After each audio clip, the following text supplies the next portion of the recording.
Hey guys, welcome to Mark II Golf Stories. We've got a very short video today. We're going to be showing you how to test your thermostat.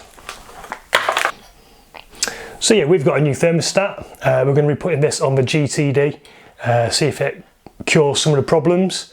But before we do that, we're going to show you quickly how it should work. It's dead easy to test. All you need is your thermostat and some hot water and something to put it in. Thermostats generally tell you what temperature they open up on. This one has the temperature here. Hopefully you can read that. That says 87 degrees. So I'm going to boil some water and see if it opens up. So let's do it.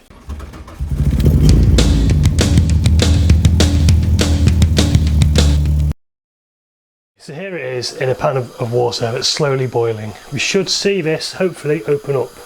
So let's see. Let's wait till it gets hot and see what happens. So I've sped this footage up here so you can see it expanding. So I'll just yank this out of the water and you can see where it's opened up. So you can see this has opened up inside. And as it cools, you should hopefully see it close.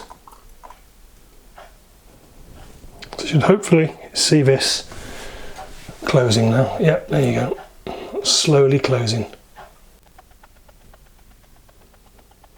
So there we go. We can confirm that this thermostat works okay, which is good news, which means we can get this in the Golf and hopefully it'll alleviate some of the problems we've got with the fan not coming on and the fact that we seem to be just losing coolant, although we've not got a leak. My guess is it's getting too hot and it's evaporating. So yeah, if you want to see us get this fitted in the Mark II Golf GTD, click on subscribe and click on the notification bell to be sure you don't miss any episodes.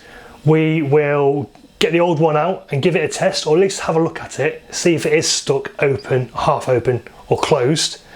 We'll get this in, get everything plumbed back up and see if we can get the radiator fan working. Wouldn't that be good? If you found this useful or interesting, please drop a like, click on subscribe, or maybe even buy me a coffee, because this is very thirsty work. There's a link to this part number in the description below. So if you're after a new thermostat for your Mark II Golf, click on that and you should be able to get a part. Thanks for watching, and I'll see you in another video soon. Thanks a lot.